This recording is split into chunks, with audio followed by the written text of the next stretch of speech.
إن الحمد لله نحمده ونستعينه ونستغفره ونؤمن به ونتوكل عليه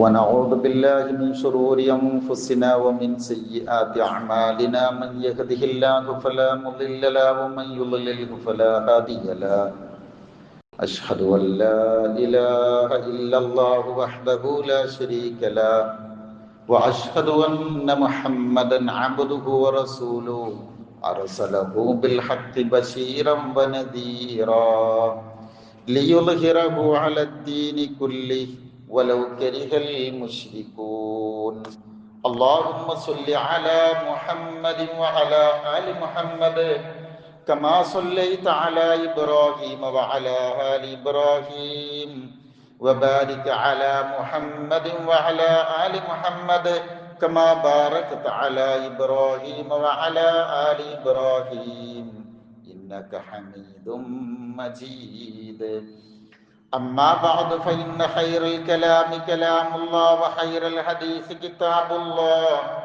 وخير الهدي هدي محمد صلى الله عليه وسلم وشر الأمور محدثاتها وكل محدثة بدعة وكل بدعة ضلالة أيها الإخوان والأخوات أوصيكم بنفسي أولا بتقوى الله أعوذ بالله من الشيطان الرجيم يا أيها الذين آمنوا اتقوا الله حق تقاته ولا تموتن إلا وأنتم مسلمون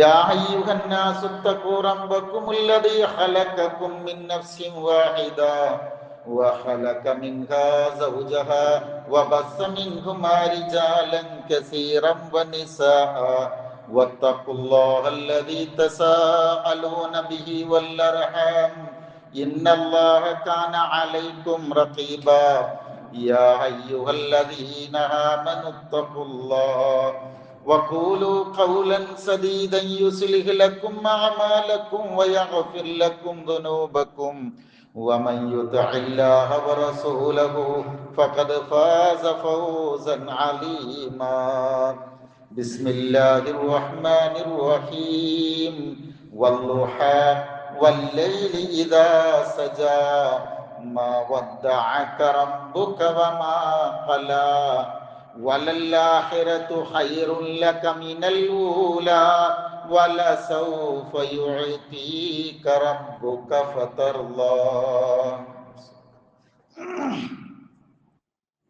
സ്നേഹമുള്ള മുഅ്മിനുകളായ സഹോദര സഹോദരിമാരെ, അല്ലാഹു സുബ്ഹാനഹു വ തആല നമ്മെ ഓരോരുത്തരെയും അനുഗ്രഹിക്കുമാറാവട്ടെ. അള്ളാഹുവിൻ്റെ വിധിവിലക്കുകൾ ഉൾക്കൊണ്ടുകൊണ്ട് ജീവിക്കണമേ എന്ന് ആദ്യമായി ഉണർത്തുകയാണ്, ശക്തമായ ഭാഷയിൽ വസിയ്യത്ത് ചെയ്യുകയാണ്. ഈ വസിയ്യത്ത് ജീവിതത്തിലുടനീളം പ്രാവർത്തികമാക്കി ജീവിച്ച് ഒരു മുഅ്മിനും ഒരു മുഹ്സിനും മുത്തഖിയുമായി അള്ളാഹുവിനെ കണ്ടുമുട്ടാനുള്ള സൗഭാഗ്യം തന്ന് അള്ളാഹു നമ്മെ ഓരോരുത്തരെയും തുണക്കുമാറാവട്ടെ. സഹോദരങ്ങളെ, ഉമ്മത്ത് മുസ്ലിമ ഒരു പുതിയ ഹിജ്റ വർഷത്തിലേക്ക് പ്രവേശിച്ചിരിക്കുകയാണ്. 1448 കൊല്ലത്തിലേക്ക് ഈ മുഹറമിന്റെ വരവ് അങ്ങനെയാണ്. മുഹറം മാസത്തെ വരവ് നമ്മളെ അറിയിക്കുന്നത് തന്നെ ഹിജ്റ വർഷം എന്ന പേരിലാണ്. നമ്മുടെ മനസ്സിലേക്ക് അത് വരിക. ഹിജ്റ എന്ന പേര് കേൾക്കുമ്പോൾ തന്നെ നമ്മുടെ മനസ്സിലേക്ക് ഓടി വരുന്നത് ഹബീബായ റസൂൽ സ്വല്ലല്ലാഹു അലൈഹി വസല്ലമയും സഹാബത്തും നടത്തിയ മക്ക വിട്ട് മദീനത്തേക്കുള്ള ഒരു യാത്രയാണ്. ചരിത്രം പറയുകയല്ല, ജനിച്ചു വളർന്ന നാട്ടിൽ നിന്ന്, അതും ഒട്ടുമുക്കാൽ ഭാഗവും ആയുസ്സിലെ കഴിഞ്ഞതിന് ശേഷം അല്ലാഹുവിൻ്റെ റസൂൽ സല്ലല്ലാഹു അലൈഹി വസല്ലം അങ്ങ് യസിരിബിലെ, മദീനയുടെ പഴയ പേര് യസിരിബ് എന്നാണ്, ആ പ്രദേശത്തേക്ക് അള്ളാഹുവിന്റെ കൽപ്പനയനുസരിച്ച് ഹിജ്റ പോയതാണ്. ആ ചരിത്രത്തെക്കുറിച്ച് നമ്മളിങ്ങനെ പഠിക്കുമ്പോൾ അവിടെ നിന്ന് നമ്മുടെ ജീവിതത്തിലേക്ക് ഒരുപാട് പാഠങ്ങൾ ഇങ്ങനെ പകർത്തേണ്ടതുണ്ട്. സത്യത്തിൽ ഹിജ്റ എന്ന് പറയുന്നത്, പ്രിയരെ, മുസ്ലിം ഉമ്മയുടെ ഒരു വലിയൊരു ആശ്വാസവും സമാധാനവുമായിരുന്നു. വല്ലാത്തൊരു വിജയമായിരുന്നു. മക്കയിലെ പലതരം കുടുസതകളിൽ നിന്ന് വിശാലമായ ഒരു സമാധാനത്തിന്റെ ആശ്വാസത്തിലേക്ക് എത്തിച്ച സംഭവമാണത്. അതുകൊണ്ടാണ് അതിൽ നിന്ന് നമുക്കൊരുപാട് പാഠങ്ങൾ പഠിക്കാനുണ്ട് എന്ന് പറയുന്നത്. ആ പാഠങ്ങൾ നമ്മൾ യഥാർത്ഥത്തിൽ ഉൾക്കൊള്ളുമ്പോൾ മാത്രമാണ് ഇനി അങ്ങോട്ടുള്ള ജീവിതം കൂടെ നമുക്ക് സുഖകരമായി തീരുള്ളൂ. നിങ്ങൾ ആലോചിച്ച് നോക്കിയേ, നമുക്കൊക്കെ അതിശക്തമായ നിലയിൽ മുന്നോട്ട് പോകണോ? അതിനൊരു ഇന്ധനം ആവശ്യമാണല്ലോ. ആ ഇന്ധനം നമുക്ക് ലഭിക്കേണ്ടത് ഇത്തരത്തിലുള്ള ചരിത്ര സംഭവങ്ങളിൽ നിന്നാണ്. ഞാൻ ഹിജ്റയുടെ മറ്റൊരു ഭാഗങ്ങളൊന്നും പറയാതെ അതിൽ നിന്ന് നമുക്ക് കിട്ടേണ്ടുന്ന പാഠങ്ങൾ മാത്രമാണ് നിങ്ങളോട് ഓർമ്മപ്പെടുത്തുന്നത്. ഹിജ്റ ഉണ്ടാകാനും അതിലൊക്കെ ഒരുപാട് സാഹചര്യങ്ങളുണ്ട്, അതൊന്നും ഓർമ്മപ്പെടുത്തുകയല്ല. ഹിജ്റയിൽ നിന്ന് നമുക്ക് പഠിക്കേണ്ടുന്ന ഒന്നാമത്തെ പാഠം ആത്മാർപ്പണമാണ്. നമ്മൾ നമ്മുടെ ജീവിതത്തിൽ നമുക്ക് എന്തെല്ലാം വലുതാണ് എന്ന് വിചാരിക്കുന്നതുണ്ടോ? മഹത്വമുള്ളതേതാണോ, സുഖമുള്ളത് എന്ന് നമ്മൾ കരുതുന്ന എല്ലാം നമ്മുടെ വിശ്വാസത്തിന്റെ സംരക്ഷണത്തിന് വേണ്ടി നമ്മൾ ത്യജിക്കേണ്ടി വരും. പരലോക വിജയത്തിന്റെ മാർഗത്തിൽ നമ്മൾ കുരുതി കൊടുക്കേണ്ടി വരും, സമർപ്പിക്കേണ്ടി വരും. ഓക്കെ, നബി സല്ലല്ലാഹു അലൈഹി വസല്ലമ മക്കയിൽ നിന്ന് മദീനത്തേക്ക് പോകുന്നത് അത്യധികം സന്തോഷത്തോടെയും ഇഷ്ടത്തോടെയും ഒന്നും അല്ലല്ലോ. അല്ല, മക്കയുടെ വീട്ടിൽ നിന്ന് ഇറങ്ങിയിട്ട് മക്കയുടെ അതിർത്തിയിൽ ഇങ്ങനെ എത്തി നിന്ന് നിറകണ്ണുകളോടുകൂടെ കഅബാലയത്തിലേക്ക് തിരിച്ചു നിന്ന് നിരിഞ്ഞു നിന്ന് പറഞ്ഞത് എന്തറിയോ? വല്ലാഹി ഇന്നകി ലഖൈറു അർളില്ലാ വഅഹബ്ബു അർളില്ലാഹി ഇലല്ലാഹി അസ്സ വജൽ വലൗലാ അന്നി ഉഖ്രിജ്തു മിൻകി മാ ഖറജ്തു. ഈ ഭൂമി ലോകത്ത്, ഈ മണ്ണില്, അള്ളാഹുവിന്റെ ഭൂമിയില് ഏറ്റവും ഹൈറുള്ള നാട് നീയാണടാ, നീ തന്നെയാ. ഇഷ്ടത്തോടെ പോവല്ല.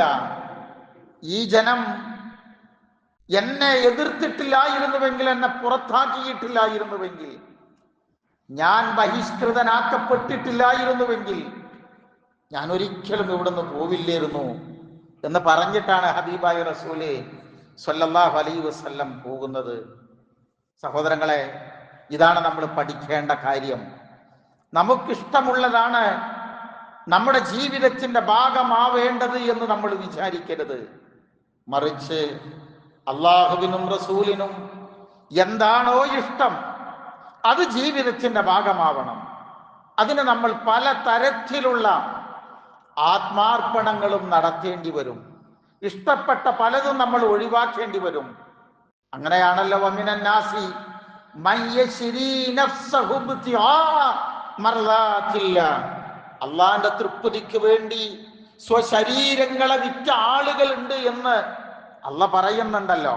നിങ്ങൾ ഈ ഹിജ്റയായിട്ട് ബന്ധപ്പെട്ടന്നെ ഒന്ന് രണ്ട് സംഭവങ്ങൾ ഓർത്തു നോക്കൂ. വേഗത്തിൽ നമുക്ക് കുറെ കാര്യങ്ങൾ പഠിക്കാൻ കിട്ടും. എന്നാലും ഒന്ന് ഓർമ്മപ്പെടുത്തി തരിക. നിങ്ങൾ കേട്ടിരിക്കുമല്ലോ, സലമ എന്നൊരു പെൺകുട്ടി, കൊച്ചുകുട്ടിയാണ്. അവളുടെ ഉപ്പയും ഉമ്മയും ഒക്കെ പ്രസിദ്ധരാവുന്നത് അബൂ സലമ, ഉമ്മു സലമ എന്ന പേരിലാണ് അറിയപ്പെടുന്നത്. ഉമ്മു സലമയായിരുന്നു ആദ്യം മുസ്ലിമത്ത്. അബൂ സലമക്ക് ഇവരെ കല്യാണം കഴിക്കണമെന്നുണ്ട്. ഇവര് മുശ്രിക്കാ. വന്ന് ചോദിക്കുകയാണ്, കല്യാണം കഴിച്ചോട്ടെ. ഒറ്റ നിബന്ധനയാണ് ആ സഹാബി വനിത പറഞ്ഞത്, മുസ്ലിമാകണം, എന്നെ വിവാഹം കഴിക്കണമെങ്കിൽ. മുസ്ലിമായി സന്തോഷത്തോടെ, മക്കത്ത് അത്ര വലിയ സന്തോഷമൊന്നും ഉണ്ടാവില്ലല്ലോ. അവർ ജീവിച്ചിങ്ങനെ തുടങ്ങുമ്പോഴേക്ക് പ്രയാസങ്ങൾ വന്നപ്പോ ഏതായാലും മക്ക വിട്ട് മദീനത്തേക്ക് പോകാൻ തീരുമാനിക്കുകയാണ്. ഈ കൊച്ചുമോളെയും എടുത്ത് ഒട്ടകപ്പുറത്ത് കയറി നാട് വിടാൻ തീരുമാനിക്കുമ്പോഴാണ് രണ്ട് കുടുംബങ്ങളും വന്ന് ഇവരെ തടഞ്ഞു നിർത്തുന്നത്. ഉമ്മു സലമയെ വലിച്ച് ഒട്ടകത്തിൽ നിന്ന് വലിച്ചു താഴെയിട്ട്, എന്നിട്ട് കുടുംബം പറഞ്ഞു, നിനക്ക് വേണമെങ്കിൽ പോകാം, ഇത് ഞങ്ങളുടെ രക്തമാണ്, ഞങ്ങളുടെ ചോരയാണ്, ഇവളെ കൊണ്ടുപോകാൻ അനുവദിക്കൂല. അവസാനം അപ്പോ അബൂ സലമന്റെയും കൂടി കുടുംബം വന്നു. അവർ കുട്ടിക്ക് വേണ്ടിയുള്ള പിടിവലിയായി. അങ്ങനെ രണ്ട് കുടുംബവും പിടിച്ചു വലിച്ച് ഈ കൊച്ചുമോളുടെ കൈ അറ്റു തൂങ്ങി. ഭയങ്കര സങ്കടകരമായ വല്ലാത്തൊരവസ്ഥ. ഉമ്മു സലമയെ ബന്ധനസ്ഥയാക്കി കുടുംബം പിടിച്ചു നിർത്തിയപ്പോ കരഞ്ഞുകൊണ്ട് പ്രിയതമയോട് പറഞ്ഞത്, നിങ്ങൾ പൊയ്ക്കൊള്ളി, നിങ്ങൾക്കെങ്കിലും അള്ളാന്റെ ദീനനുസരിച്ച് ജീവിക്കാമല്ലോ. ഈ കുട്ടിയെയും പിടിച്ചുകൊണ്ട് ഉമ്മു സലമ ബന്ധനസ്ഥയായി ആ കുടുംബത്തിൽ ജീവിക്കുക. 1 വർഷത്തോളം കരഞ്ഞ് കരഞ്ഞ് കണ്ണിന്റെ കാഴ്ചക്ക് പ്രശ്നം വന്നപ്പോ ആ കുടുംബത്തിൽ ഒരു കുടുംബനാഥൻ അവരെ സ്വതന്ത്രയാക്കി വിടുക. പ്രിയപ്പെട്ടവരെ, ഞാൻ ഈ പറഞ്ഞത് വിശ്വാസ സംരക്ഷണത്തിന് വേണ്ടി ഒരുപക്ഷെ നമ്മൾ തീ തിന്നേണ്ടി വന്നേക്കാം, പല പ്രതിസന്ധികളെയും നമ്മൾ അഭിമുഖീകരിച്ചേക്കാം. അതൊക്കെ ജീവിതത്തിൽ ഉണ്ടാവും, വിശ്വാസി ജീവിതത്തിൽ ഉണ്ടാകുമെന്ന് തന്നെ പഠിപ്പിക്കുന്നത്. നോക്ക്, സമ്പാദ്യങ്ങളെ അള്ളാഹുവിന്റെ മാർഗത്തിൽ വലിച്ചെറിഞ്ഞ ഒരു സ്വഹാബിയില്ലേ? കഴിഞ്ഞ ഖുത്ബയിൽ ഞാൻ ആ യുവാക്കളുടെ കഥ പറഞ്ഞപ്പോ ഒരു പേര് പറഞ്ഞു തന്നിരുന്നു, സുഹൈബ് റോമി. 20-കാരനാ. മക്കത്ത് വരുമ്പോ ശൂന്യമായ കൈയായിട്ടാ വരുന്നത്. ഒരുപാട് സമ്പാദിച്ചുണ്ടാക്കി.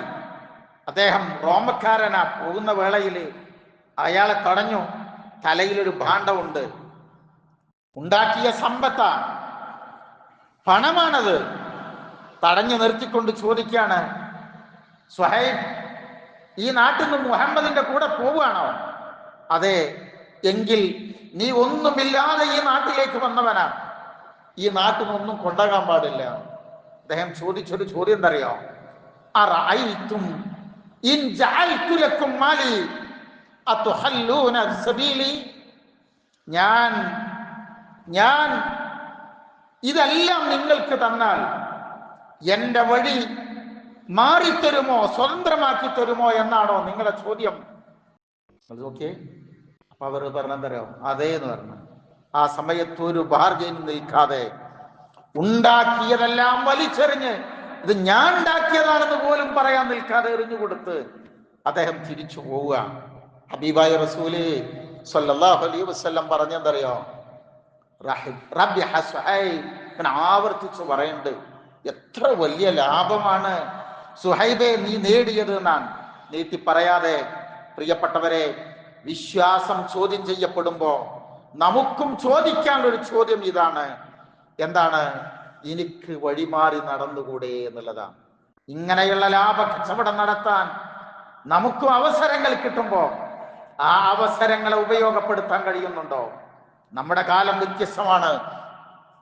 അങ്ങനത്തെ ഒരു അധ്വാനമല്ല ഇന്നത്തെ കാലത്ത് നടത്തേണ്ടത്. അത് പറയുമ്പോൾ നിങ്ങൾക്ക് മനസ്സിലാകുന്നുണ്ടാവും. നമ്മുടെ വിരൽ തുമ്പുകളിൽ പോലും തിന്മകളെ മാടി വിളിക്കുന്ന ഈ സാഹചര്യത്തിൽ ഇന്നത്തെ ഫജ്ർ പോലും നഷ്ടപ്പെടുത്തിയ ഒരാളുടെ കൂട്ടത്തിലാണ് ഞാനെങ്കിൽ നമുക്ക് എന്തൊരു യോഗ്യതയാണ് സഹോദരങ്ങളെ.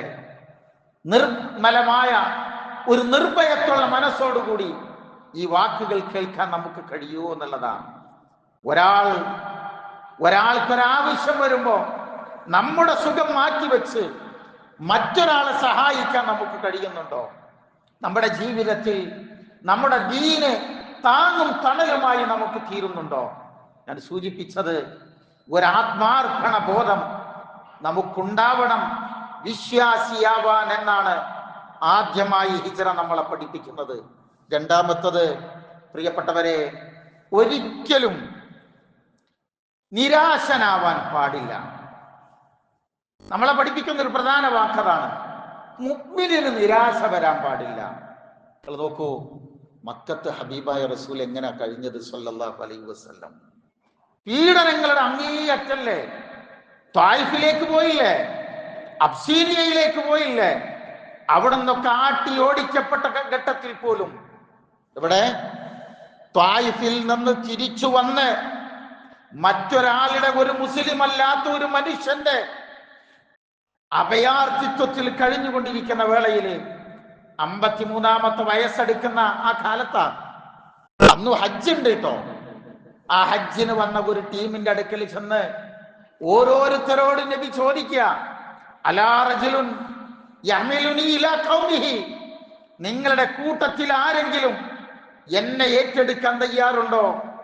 ഫഇന്ന ഖുറൈശ് ഖദ് മനഉനി അൻ ഉബല്ലിഅ കലാമ റബ്ബി, എന്റെ റബ്ബിന്റെ വാക്ക് മൊഴിയാൻ ഖുറൈശികൾ തടസ്സം നിൽക്കുകയാണ്, എന്നെ ഏറ്റെടുക്കാൻ തയ്യാറുണ്ടോ? അന്നത്തെ ആ ഹജ്ജ് വേളയിൽ 16ഓളം ഗോത്രങ്ങളാണ് അത്ര വന്നത്.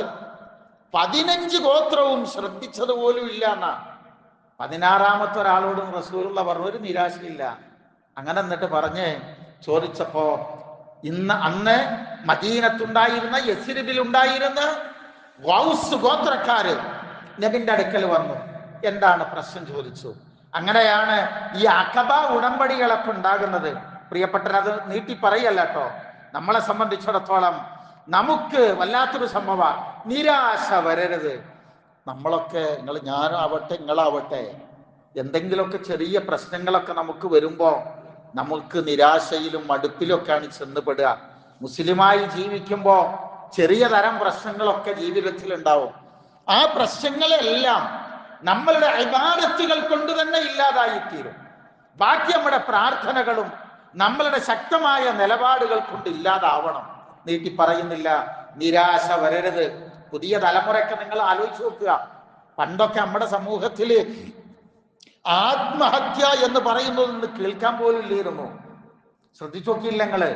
പഴയ ആളുകളൊക്കെ എന്നോട് തന്നെ പറഞ്ഞിട്ടുണ്ട്, ഏതോ ഒരു കുട്ടി ആത്മഹത്യ ചെയ്തപ്പോ, പക്ഷെ നിങ്ങളുടെ ഈ ആളുകളിലൊന്നും ഇങ്ങനെ ആത്മഹത്യകളെ കുറിച്ച് കേട്ടില്ലല്ലോ, ഇപ്പൊ നിങ്ങളുടെ കൂട്ടത്തിലും വരുന്നുണ്ടല്ലോ.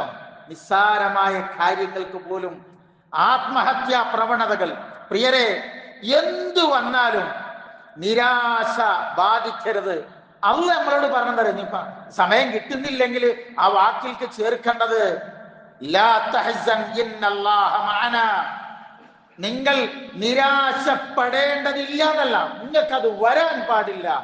ഞാനില്ലേ നിങ്ങളുടെ കൂടെ. അള്ളാന്റെ ചോദ്യതാ, ഞാനില്ലേ നിങ്ങളുടെ കൂടെ എന്നാ. അപ്പൊ പ്രതിസന്ധികളുടെ കൊടുമുടിയിലേക്ക് നമ്മളെങ്ങനെ കൊണ്ടുപോയിട്ട് അള്ളാഹ് അങ്ങനെ രക്ഷിക്കും. അല്ലാതെ കയ്യു നീട്ടി ഇങ്ങനെ ഇരുന്നിട്ട് എല്ലാ സുഖം തരുന്നല്ല. പരീക്ഷിക്കപ്പെടും നമ്മള്. പക്ഷേ അന്തിമമായ വിജയം, അവസാനത്തെ വിജയം, അതൊരു മുസ്ലിമിനാണ് എന്ന് നമ്മൾ കൃത്യമായി പഠിക്കണം. കൂടെ നമ്മൾ പഠിക്കേണ്ട മറ്റൊരു സംഗതി എന്തറിയോ? നല്ല കൂട്ടുകെട്ട് നമുക്കുണ്ടാവണം. നമ്മൾ ഒറ്റയ്ക്ക് ജീവിക്കേണ്ടവരല്ല. നോക്കിയേ, നബി സല്ലല്ലാഹു അലൈഹി വസല്ലം നുബുവത്തിന്റെ തുടക്കം മുതൽ ശ്രദ്ധിച്ചൊരു കാര്യമാണ് നല്ല ഒരു കൂട്ടുകാരനെ കണ്ടെത്തുക എന്നത്. നല്ല കൂട്ടുകെട്ട്. ഞാൻ പറഞ്ഞല്ലോ, നബി സല്ലല്ലാഹു അലൈഹി വസല്ലമയുടെ ജീവിതത്തിൽ ഒരുപാട് നല്ല കൂട്ടുകെട്ടുകളില്ലേ? അന്നത്തെ കാലഘട്ടത്തിലുള്ള കൂട്ടുകെട്ട് കൊണ്ട് നശിച്ചു പോയ ഒരുപാട് ചരിത്രങ്ങളില്ലേ? അല്ലെ? അത് നീട്ടി പറയാൻ സമയമല്ല, സൂചനകൾ ഇങ്ങനെ തരികയെന്ന് മാത്രം. നമുക്കും നമ്മുടെ ജീവിതത്തിലും നമ്മൾ നന്നായിട്ടുണ്ടെങ്കിലും അല്ലെങ്കിൽ മലീമസമായ പല കേന്ദ്രങ്ങളിലേക്ക് എത്തിപ്പെടുന്ന ഒരു നിരാശാജനകമായ സാഹചര്യങ്ങൾ ഉണ്ടായിട്ടുണ്ടെങ്കിലും അതൊക്കെ എന്തിന്റെ അടിസ്ഥാനത്തിലായിരിക്കും? നമ്മുടെ കൂട്ടുകെട്ട് തന്നെയല്ലേ ഉണ്ടായിട്ടുണ്ടാവുക. നല്ല കൂട്ടുകാരെ നേടിയെടുക്കാൻ നമുക്ക് കഴിയണം. ഇസ്ലാമിക സാഹോദര്യം എന്ന് പറയുന്നത് നമ്മൾ മനസ്സിലാക്കേണ്ടത്, മദീനക്കാര് കാത്തിരിക്കുകയാണ്. ആരെന്നറിയോ? ഉറ്റവരെ അല്ലല്ലോ. സഹോദരങ്ങളെ, ഒരു KL 7CU 0166 എന്ന വാഹനം മാറ്റിയിടാനുള്ള ഒരു ഓർഡർ അവിടെ നിന്ന് തന്നിട്ടുണ്ട്. നിങ്ങൾ വാഹനങ്ങൾ പാർക്ക് ചെയ്യുമ്പോൾ ഒന്ന് പ്രത്യേകം ശ്രദ്ധിക്കൊണ്ടു. സഹോദരങ്ങളെ, ഞാൻ പറഞ്ഞത്, മക്കത്തുനിന്ന് മദീനത്തേക്ക് പോകുന്ന ആളുകളെ മദീനക്കാര് കാത്തിരിക്കല്ലേ, ഉറ്റവരെ കാത്തിരിക്കല്ലോ, മുൻ പരിചയമില്ലാത്തവരെയല്ലേ. അവരെ കാത്തിരിക്കുന്നത് എന്തിനാ? സമ്പത്ത് പകുത്തു കൊടുക്കാനാ? വീട് പാതിയാക്കി കൊടുക്കാനാ? അല്ല, ആ ഒരു സാഹോദര്യം, സുബ്ഹാനല്ലാഹ്, എത്ര ആലോചിച്ചാലും അതിൻ്റെ ഒരു ആശയ തലത്തിക്ക് നമുക്ക് കണ്ടെത്താൻ കഴിയില്ല. അത്ര ഹൃദയ സ്പൃക്കായ സംഗതിയാണത്. ഹബീബായ റസൂല് പിന്നെ എനിക്ക് ഒരു കൂട്ടുകാരനെ തരണം ഹിജ്റക്ക് പോകാൻ, അള്ളാഹിനോട് പ്രാർത്ഥിച്ചില്ലേ? സിദ്ദീഖുൽ അക്ബറിനല്ലേ കൊടുത്തത്. ആ കൂട്ടുകാരന്റെ പെരുമാറ്റത്തിന്റെ അതിൻ്റെ ഒരു അനുഭൂതി പറഞ്ഞാൽ തീരുവോ? നമുക്ക് പറയാൻ സമയമില്ല. അശ്ശൈത്താനു മഅൽ വാഹിദ്, ഒരാൾ ഒറ്റക്കാണെങ്കിൽ ശൈത്താനായിരിക്കും പിന്നാലെ ഉണ്ടാവുക. വഹുവ മഅൽ ഇസ്നൈൻ അബ്അദ്, ഒരു നല്ലൊരു കൂട്ടുകാരനെ കൂടെ വരുന്നുണ്ടെങ്കിൽ ശൈത്താൻ പിന്നെ മെല്ലെ മെല്ലെ അങ്ങനെ അകലെയായിരിക്കും ഉണ്ടാവുക എന്നുള്ളതാണ്. അതുകൊണ്ട് നല്ല സൗഹൃദങ്ങൾ താങ്ങും തണലുമാവണം. നമ്മുടെ പ്രാർത്ഥനകൾ പോലും ഒരു കൈത്താങ്ങാണ്. ഒരുപാട് പയാൻ ചെയ്യേണ്ട ഒരു സംഗതിയാ. ഞാനും നിങ്ങളൊക്കെ നിലനിൽക്കുന്നത് നമ്മൾ പരസ്പരമുള്ള പ്രാർത്ഥനകളിലല്ലേ. എനിക്ക് ഒരു പ്രയാസമുണ്ട്, എനിക്ക് പ്രാർത്ഥിക്കണം കേട്ടോ, നമ്മുടെ ആ പ്രാർത്ഥന പോലും ഒരു കൈത്താങ്ങ. അങ്ങനെ രക്ഷപ്പെടുന്ന എത്ര മനുഷ്യന്മാർ, വല്ലാത്തൊരു ശക്തിയല്ലേ. അതുകൊണ്ട് കുറച്ചെങ്കിലും സഹിക്കാതെ നമുക്കെങ്ങനെ ഒരു മുഹാജിറാകാൻ കഴിയും? കുറച്ചെങ്കിലും പകുത്തു നൽകാതെ നമുക്കെങ്ങനെ ഒരു അൻസാറാകാൻ കഴിയും? അതുകൊണ്ട് സഹോദരങ്ങളെ, നല്ല ബന്ധങ്ങളെ കാത്തു സൂക്ഷിക്കണം. നാലാമത്തെ ഒരു സംഗതി എന്ന് ചോദിച്ചാൽ, നമ്മുടെ ജീവിതത്തിലെ എല്ലാ കാര്യങ്ങളും നമ്മൾ പ്ലാൻ ചെയ്ത് വേണം പോവാൻ. ഒന്നിലും എടുത്തു ചാടരുത്. എടുത്ത് ചാട്ടക്കാര് നമ്മുടെ കൂട്ടത്തിൽ കുറെ ഉണ്ട്. അതുകൊണ്ട് ഉണ്ടാകാവുന്ന തലവേദന നമുക്ക് മാത്രമല്ല, നമ്മുടെ ഉമ്മത്ത് വരെ സഹിക്കുന്ന ഘട്ടങ്ങളുണ്ട്. ആരെങ്കിലും ഒരാൾ ചെയ്താൽ മതി അല്ലെ? അതുകൊണ്ടാണ് പല പ്രശ്നങ്ങളൊക്കെ നമ്മളിങ്ങനെ കാണുമ്പോ അത് പിന്നെ വാർത്താ മാധ്യമങ്ങളിൽ വരുന്ന സമയത്ത് നമ്മൾ ആദ്യം ശ്രദ്ധിക്കേണ്ടറിയോ, ഈ പടപ്പിന്റെ പേരെന്താന്നാണ്. ചില സമയങ്ങളിലൊക്കെ പേര് മുസ്ലിം അല്ല എന്ന് കണ്ടാൽ, ആ മുസ്ലിമായ പേരല്ലെങ്കിൽ ഒരു നല്ല ഒരു ആശ്വാസങ്ങളോടും കുറച്ചുകൂടെ എങ്ങനെങ്കിലും കഴിച്ചിലായല്ലോ എന്നാണ്. നമ്മൾ പലതിലും ചെന്ന് കുടുങ്ങാതെ ശ്രദ്ധിക്കണം. നിങ്ങൾ നോക്കിയേ, ഹിജ്റയുടെ തയ്യാറെടുപ്പ്. നബി സല്ലല്ലാഹു അലൈഹി വസല്ലം ഹിജ്റ പോകുന്നത് റബീഉൽ അവ്വലിലാണ്, മുഹറം മാസത്തിലല്ല കേട്ടോ. അത് വർഷാരംഭം ആദ്യം ഉണ്ടാകുന്ന ഒരു മാസം എന്ന നിലയിലാണ് മുഹറത്ത് എണ്ണുന്നത്. പക്ഷെ റബീഉൽ അവ്വലിൽ പോകുന്നതിന് 4 മാസം മുമ്പേ റസൂലുള്ളാഹി സ്വല്ലല്ലാഹു അലൈഹി വസല്ലം പ്ലാനിങ് തുടങ്ങിയിട്ടുണ്ട്. ഒക്കെ പറയാൻ നമുക്ക് സമയമല്ല. 4 മാസം മുമ്പേ ഒരു ഒട്ടകത്തെ വാങ്ങിയിട്ട് അതിന് നല്ല ഭക്ഷണം കൊടുത്ത് അതിന് യാത്രക്ക് പറ്റാവുന്ന വിധം അതിനെ ഒരുക്കിയെടുത്തിട്ടുണ്ട്. എന്നിട്ടോ പോകുന്ന അന്ന് രാത്രിയിൽ ഇവർ വീട് വളഞ്ഞല്ലോ നബിനെ കൊല്ലാൻ വേണ്ടിയിട്ട്. എല്ലാ വീട്ടിൽ നിന്നും ഓരോരുത്തരാ. കാരണം നബിനെ കൊന്നു കഴിഞ്ഞാൽ സല്ലല്ലാഹു അലൈഹി വസല്ലം ആ രക്തത്തിൽ ഈ നാട്ടുകാർക്കൊക്കെ പങ്കുവേണം. മുഹമ്മദിന്റെ കുടുംബത്തിന് പ്രതികാരം ചോദിക്കാൻ കഴിയരുത്.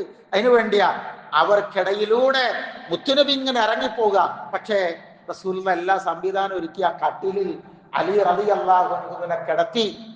നബിന്റെ കട്ടിലില് ഇവര് ജനലിലൂടെ ഇങ്ങനെ നോക്കിയാൽ ഇവിടെ ആര് കിടക്കുന്നുണ്ട്, റസൂലുള്ള കിടക്കുന്നുണ്ട് എന്ന് അറിയും വേണം. അങ്ങനെയാണ് ഒരുക്കി പോകുന്നത്. എന്നിട്ടോ മദീനത്തേക്ക് ഏറ്റവും കുറുക്കു വഴി ഏതാണ്?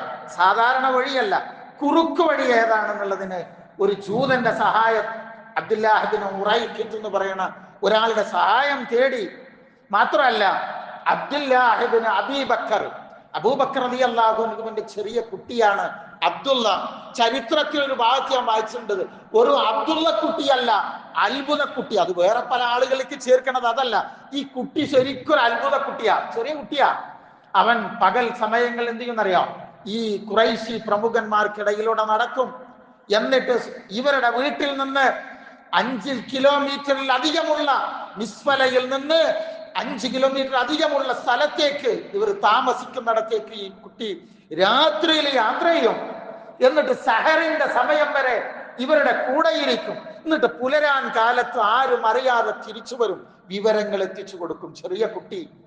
അബൂബക്കർ സിദ്ദീഖ് റളിയല്ലാഹു അൻഹുവിന്റെ മകള് അസ്മാ ബീവി 27കാരി.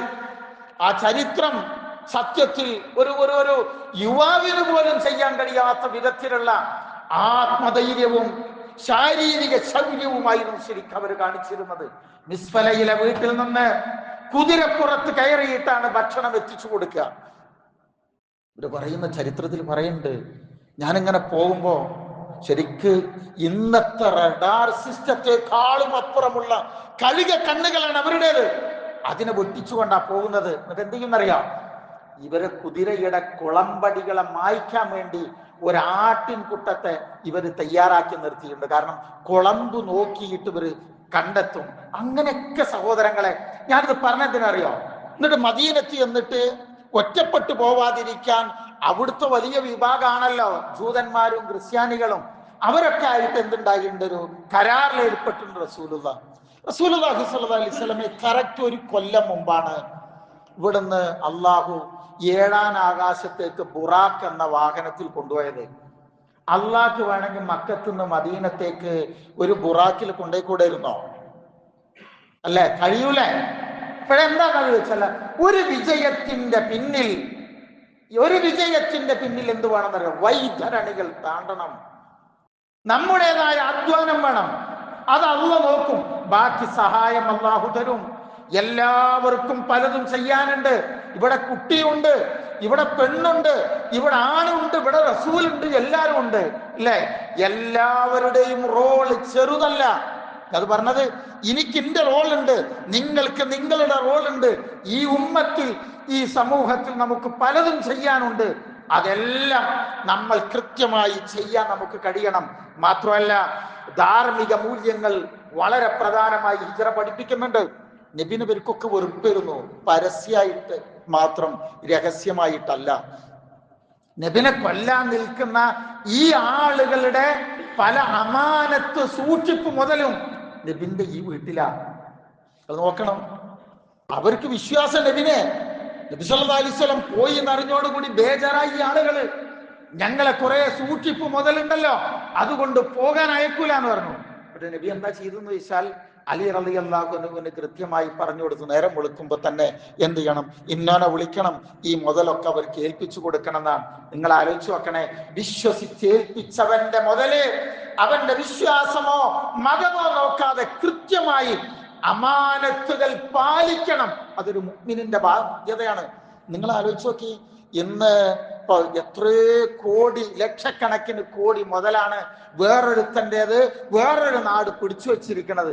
ആകെ കരാറിൽ ആവശ്യപ്പെടുന്നത് ആ മുതൽ തിരിച്ചു തരണമെന്നാണ്. തമ്മിൽ തെറ്റിയവൻ്റെത് തിരിച്ചു കൊടുക്കേണ്ടതില്ല എന്നുള്ള ഏതോ ഒരു നാട്ടു നടപ്പ് നമുക്ക് കാണാം. അത് നമ്മുടെ ജീവിതത്തിൽ ഉണ്ടാകാൻ പാടില്ല എന്നാണ്. അതുകൊണ്ട് തന്നെ അങ്ങനത്തെ ഒരു വിശ്വാസ്യത എന്ന് പറയുന്നത് ജീവിതത്തിൽ ഉണ്ടാകണം. അത് നമുക്ക് പഠിപ്പിച്ചു തരുന്നതാണ്. മാത്രമല്ല സഹോദരങ്ങളെ, ജീവിതത്തിൽ പ്രയാസങ്ങൾ വരുമ്പോൾ നമ്മൾ അതിന്റെ കൂടെങ്കര നാട്ടു നടപ്പിനല്ല ഒഴുകേണ്ടത്, മറിച്ച് നമുക്കൊരു സ്റ്റാൻഡ് ഉണ്ടാവണം. ആ സ്റ്റാൻഡ് ഏതാ അറിയാമോ? ആ സ്റ്റാൻഡ് ഖുർആനിനും സുന്നത്തിനും അനുസരിച്ച സ്റ്റാൻഡാ. നബിയുടെ മുമ്പിൽ എന്തെല്ലാം ഓഫറുകൾ, പ്രലോഭനങ്ങൾ വന്നില്ലേ? ഖുറൈശി പ്രമുഖന്മാർ വന്ന് ചോദിച്ചില്ലേ നബിയോട്, മുഹമ്മദേ സ്വല്ലല്ലാഹു അലൈഹി വസല്ലം, നിനക്ക് പെണ്ണ് വേണോ?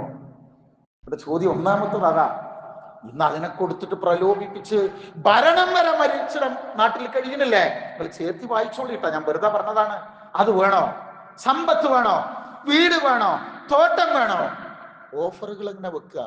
നബി അങ്ങനെ കേട്ട് ചിരിച്ചിരുന്നിട്ട് ചോദിച്ചു. അവസാനം പറഞ്ഞു, നിനക്ക് വല്ല മാനസികമായ അസ്വസ്ഥതയുണ്ടെങ്കിൽ നല്ല ചികിത്സ ഞങ്ങൾ ഒരുക്കി തരാന്ന് പറഞ്ഞു. അവസാനം നബി എന്താ പറഞ്ഞത്? ലക്കും ദീനുക്കും വലിയ ദീൻ. അതുകൊണ്ട് ഒരു പ്രലോഭനങ്ങളുടെ മുമ്പിലും റസൂലുള്ള വീണില്ലല്ലോ. അതുകൊണ്ട് സഹോദരങ്ങളെ, നമ്മുടെ സംസ്കാരത്തിന് യോജിക്കാത്തത് വരുമ്പോ അതിനോട് രാജിയാവേണ്ടവരല്ല നമ്മള്. നബി സല്ലല്ലാഹു അലൈഹി വസല്ലം പിടിച്ചു നിന്നു.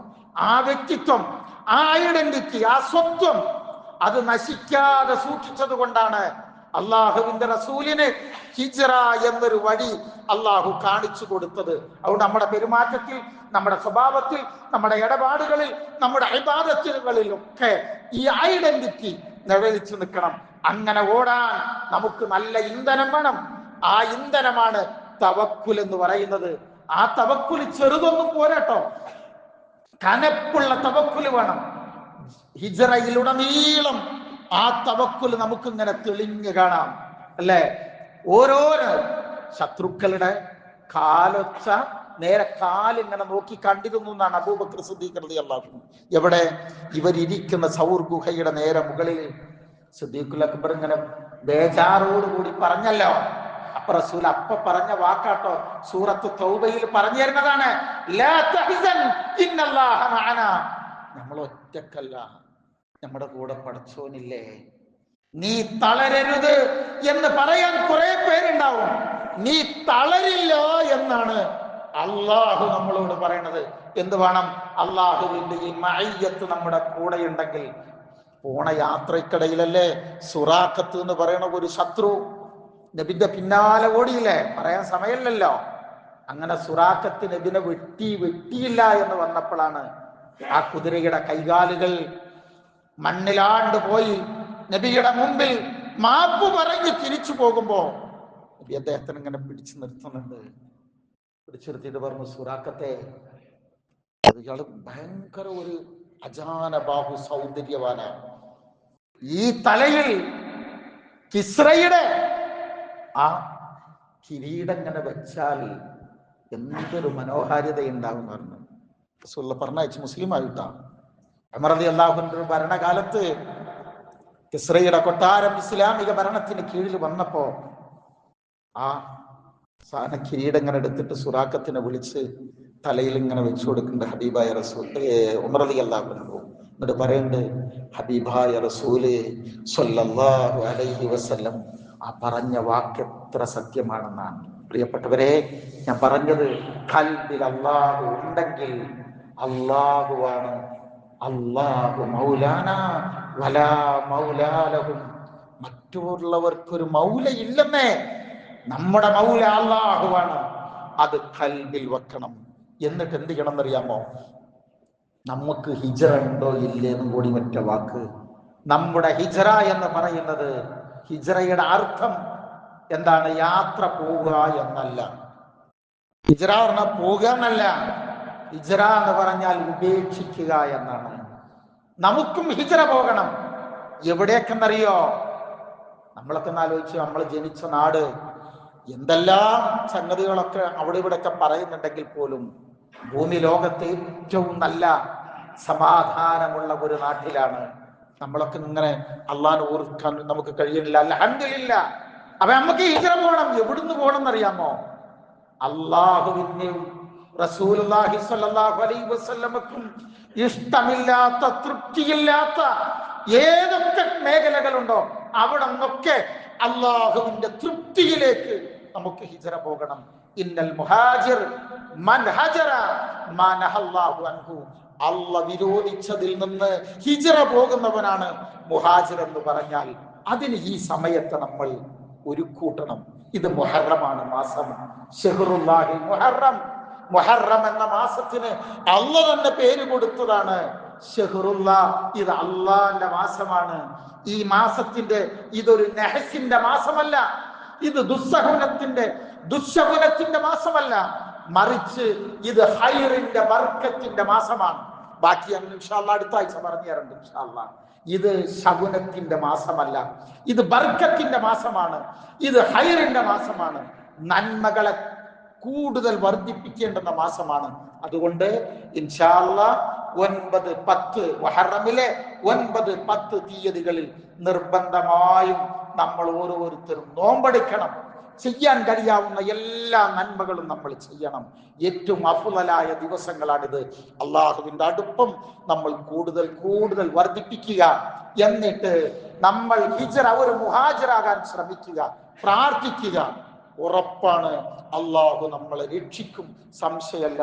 മനസ്സിൽ അള്ളാഹുവിനെ ഇരുത്തുക. റബ്ബിന്റെ ഇഷ്ടദാസന്മാരുടെ കൂട്ടത്തിൽ ഉൾപ്പെടാൻ തൗഫീഖ് തന്ന് പടച്ചവൻ നമ്മെ ഓരോരുത്തരെയും തുണയ്ക്കുകയും അനുഗ്രഹിക്കുകയും ചെയ്യുമാറാവട്ടെ. ബിസ്മില്ലാഹി വൽഹംദുലില്ലാഹി വസല്ലല്ലാഹു തആല വസല്ലമ അലാ ഖൈരി ഖൽഖിഹി നബിയിന മുഹമ്മദ് വൽഹംദുലില്ലാഹി റബ്ബിൽ ആലമീൻ. സ്നേഹമുള്ള സഹോദര സഹോദരിമാരെ, അള്ളാഹുവിന്റെ വിധിവിലക്കുകൾ ഉൾക്കൊണ്ടുകൊണ്ട് ജീവിക്കണമേ എന്ന് ഒരിക്കൽ കൂടെ ഉണർത്തുകയാണ്, വസിയ്യത്ത് ചെയ്യുകയാണ്. അള്ളാഹു അതിന് നമുക്കെല്ലാം തൗഫീഖ് നൽകുമാറാവട്ടെ. സഹോദരങ്ങളെ, ഒരു പ്രധാന കാര്യം സൂചിപ്പിക്കാനുള്ളത്, ഈ ഞായറാഴ്ച മുതൽ നമ്മുടെ ഈ മദ്രസയിൽ വെച്ച് രാവിലെ 7 മണി മുതൽ 8 മണി വരെ ഹൈസ്കൂൾ തലം മുതലുള്ള നമ്മുടെ മക്കൾക്ക് ദീനി പഠനം നിലച്ചു പോയ എല്ലാ മക്കൾക്കും ഒരു പ്രത്യേകമായ കോച്ചിങ് ഓരോ മണിക്കൂർ വീതം നൽകുന്നുണ്ട്. നമ്മുടെ എല്ലാ മക്കളും അതിൽ പങ്കെടുക്കാൻ പ്രത്യേകം ശ്രദ്ധിക്കണം. രക്ഷിതാക്കളും അക്കാര്യം ശ്രദ്ധിക്കണം. ഒരു വാക്കാണ് സൂചിപ്പിക്കുന്നത്, ഈമാൻ പുതുക്കിക്കൊണ്ടിരിക്കണം. അള്ളാഹുവിനോടുള്ള നമ്മുടെ മഅയ്യത്ത് ബന്ധം എത്രത്തോളം ഉണ്ട് എന്ന് നമ്മൾ ആത്മപരിശോധന നടത്തണം. എന്നിട്ട് ഓരോ ദിവസവും ഇങ്ങനെ കഴിഞ്ഞു പോവലല്ല, മറിച്ച് ഇന്നത്തേതിനേക്കാൾ നല്ല ഒരു ദിവസമാകണം നാളെ. അങ്ങനെ നമ്മൾ വിചാരിക്കണം. ഇന്നലത്തേക്കാളും നല്ലതാകണം ഇന്ന്, ഇന്നത്തേക്കാളും നല്ലതാവണം നാളെ. അങ്ങനെ ഒരു ശ്രമിച്ചുകൊണ്ട് നമ്മൾ മുന്നോട്ട് പോകണം. ഒരു കൃത്യമായി നമ്മുടെ സമയത്തെ സംബന്ധിച്ചൊരു പ്ലാനിങ് ഉണ്ടാവണം. ഒറ്റ വാക്കുകൂടി സഹോദരങ്ങളെ, ഉത്തരവാദിത്വം നമ്മൾ നിർവഹിക്കണം. മഹാനായ ഇബ്നു തൈമിയ്യ റഹിമഹുള്ള പറയുന്നുണ്ട്, ചെയ്തു പോയ തെറ്റുകളിൽ മാത്രമല്ല തൗബ വേണ്ടത്, ചെയ്യാതെ പോയ ഉത്തരവാദിത്വത്തിന്റെ പേരിലും നമ്മൾ ആത്മാർത്ഥമായി അള്ളാഹുവിനോട് തൗബ ചെയ്യണം. ഇതൊരു പുതുവർഷത്തിലെ ഒന്നാമത്തെ വെള്ളിയാഴ്ചയാണ്. പ്രാർത്ഥനയോടുകൂടെ അള്ളാഹുവിലേക്ക് അടുത്ത്, റബ്ബേ നല്ല ഒരു തുടക്കം എനിക്ക് തുടക്കാൻ കഴിയണേ എന്ന്, എൻ്റെ മനസ്സിനെ നിർമ്മലമാക്കി തരണമേ എന്ന് നമ്മൾ എപ്പോഴും പ്രാർത്ഥിക്കണം. 24 മണിക്കൂറിൽ നമ്മുടെ ജോലിയും നമ്മുടെ ഉറക്കവും ഇന്നതൊക്കെ ഉണ്ടല്ലോ, അതിനൊക്കെ കൃത്യമായി സമയം നിശ്ചയിച്ച് നന്മയുടെ വഴിയിൽ നമ്മൾ നിലനിൽക്കാൻ ശ്രമിക്കണം. തീരുമാനങ്ങൾ എടുക്കണം. റബ്ബുൽ ഇസ്സത്ത് അവന്റെ തൃപ്തിപ്പെടുന്ന നല്ല അടിമകളുടെ കൂട്ടത്തിൽ ഉൾപ്പെടാനുള്ള സൗഭാഗ്യവും തൗഫീക്കും നമുക്ക് ഓരോരുത്തർക്കും അവൻ പ്രദാനം ചെയ്യുമാറാവട്ടെ. അവന്റെ കാരുണ്യവും അവന്റെ റഹ്മത്തും ബർക്കത്തും സദാസമയം നമ്മൾ ഓരോരുത്തരുടെയും മേൽ അള്ളാഹു വർഷിപ്പിക്കുമാറാവട്ടെ. അള്ളാഹുവേ, നീ ഞങ്ങൾ അനുഗ്രഹിക്കണമേ. നിന്റെ ഇഷ്ടപ്പെട്ട ദാസന്മാരുടെ കൂട്ടത്തിൽ ഉൾപ്പെടുത്തി നീ ഞങ്ങൾക്ക് ജീവിക്കാനുള്ള തൗഫീക്ക് നൽകണമേ റഹ്മാനെ. എല്ലാതരം മുസീബത്തുകളിൽ നിന്നും ഞങ്ങളെയും ഞങ്ങളുടെ കുടുംബങ്ങളെയും മക്കളെയും ഒക്കെ നീ കാത്തി രക്ഷിക്കണമേ റഹ്മാനെ. രോഗം കൊണ്ട് കഷ്ടപ്പെടുന്ന ഞങ്ങളുടെ സഹോദരങ്ങൾക്ക് ശിഫ നൽകി ആഫിയത്ത് നൽകി നീ തുണക്കണമേ റഹ്മാനെ. അള്ളാഹുവേ, ഈ ലോകത്ത് ജീവിക്കുന്ന ഈ വേളയിൽ നിന്റെ കലിമത്തുകൾ സമ്പൂർണമായി ഉൾക്കൊള്ളാനുള്ള മനസ്സ് ഞങ്ങൾക്ക് ഓരോരുത്തർക്കും പ്രദാനം ചെയ്യണമേ റഹ്മാനെ. ജീവിതത്തിൽ ആഫിയത്തും ബർക്കത്തും റാഹത്തുമുള്ള സാഹചര്യങ്ങൾ നിലനിർത്തി തരണമേ റഹ്മാനെ. അള്ളാഹുവേ, ഈ ലോകം വിട്ട് പിരിയുമ്പോൾ ലാ ഇലാഹ ഇല്ലല്ലാഹ് എന്ന കലിമത്ത് തൗഹീദ് ഉച്ചരിച്ച് നിന്നെ കണ്ടുമുട്ടാനുള്ള മഹാസൗഭാഗ്യം ഞങ്ങൾക്ക് ഓരോരുത്തർക്കും നീ പ്രദാനം ചെയ്യണമേ. അല്ലാഹുമ്മ അഗ്ഫിർ ലിൽ മുഅ്മിനീന വൽ മുഅ്മിനാത്ത് വൽ മുസ്ലിമീന വൽ മുസ്ലിമാത്ത് അൽ അഹ്യാഇ മിൻഹും വൽ അംവാത് ഇന്നക മുജീബു ദഅവാതി യാ ഖാലിയൽ ഹജാത്ത്. റബ്ബന അഗ്ഫിർ ലനാ വ ലിഇഖ്വാനിന അല്ലദീന സബഖൂനാ ബിൽ ഈമാൻ വലാ തജ്അൽ ഫീ ഖുലൂബിനാ إلا للذين آمنوا ربنا إنك رؤوف رحيم. اللهم أجرنا من النار. اللهم أعز الإسلام والمسلمين وأذل الشرك والمشركين ونجنا من القوم الظالمين. ربنا هب لنا من أزواجنا وذرياتنا قرة أعين واجعلنا للمتقين إماما. ربنا آتنا في الدنيا حسنة وفي الآخرة حسنة وقنا عذاب النار واغفر لنا يا غافر المذنبين. آمين برحمتك يا أرحم الراحمين. اللهم صل وسلم وبارك على نبينا محمد وعلى آله وصحبه أجمعين. وسلام على المرسلين والحمد لله رب العالمين.